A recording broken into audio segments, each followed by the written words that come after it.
Hey everybody, welcome back to Travel Trailer Nation. Today I wanted to talk to you a little bit more about quality in the RV industry and what we've seen happen. And I know you've heard me talk about this before, but I wanted to talk about why I believe things changed in '08, in 2008, and why I believe it's been a slippery slope down ever since. So, what was the chaos that took place in 2008 and how did it affect the RV community? Well, there was a recession in 2008, and at the time, it was the worst economic downturn since the Great Depression. Unemployment went up 10%, housing values dropped 30%, and I can tell you that in my own neighborhood, people actually got up and walked away from their home loans. They left the house, and I'm telling you, there was a very dramatic effect on the housing industry. The S&P at the worst point during that recession dropped 57%. So banks failed, small businesses failed, and people got up and walked away from their housing. Okay, but what does this have to do with the RV industry? Well, a lot. Once upon a time in America, there were many RV manufacturers, and you'd go through and you'd see, Mallard, Coachman, Jayco, and there were many more small manufacturers at the time that competed against each other. What happened in 2008 is the economic downturn gave conglomerates like Thor and Rev Group and Berkshire Hathaway an opportunity to go in and gobble up these little companies that were failing. And they then basically didn't buy they bought the trademark name is basically what they were doing.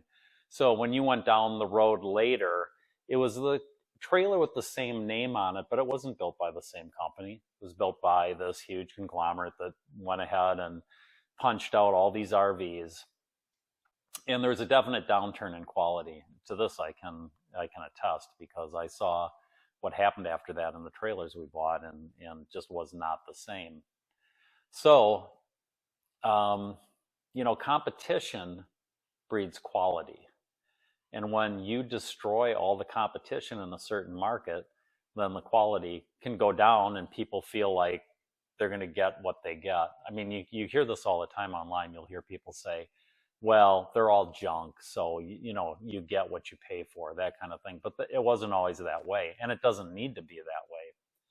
So let's take one example of the impact of 2008, and that would have been Fleetwood. Fleetwood went bankrupt in 2008, and they were bought out. And so now you go down the road, you see a Fleetwood, and I believe now I think they're only in the motorhome market, but it's not the same company. And let's use, just to kind of summarize how this whole competition failed, let's use hot dogs as an example. Let's say there's 30 hot dog manufacturers. They know that they have to make the best hot dog on the store shelf or they're going to be out of business because someone's going to say, man, their hot dogs are terrible. I can buy brand B and I'm going to be a lot happier. Okay, so let's say that 3 big companies come in and they buy up all these different hot dog companies. So now you only have 3 companies making hot dogs. Where's the incentive for quality?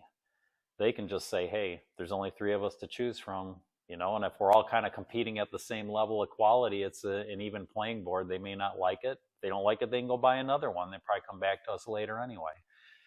And so that's kind of how I've seen this whole thing play out with the RV market. Now you've got basically, and it's not just the big 3, but for the most part it is.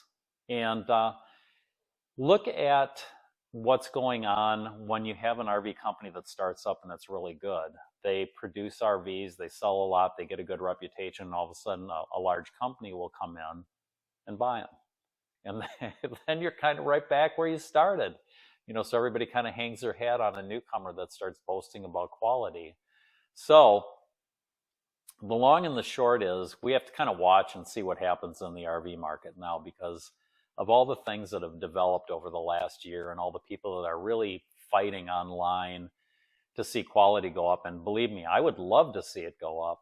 I'm to the point in my life now where it would be hard for me to walk away from my Imagine, and I'm going to do a video on that shortly and tell you why.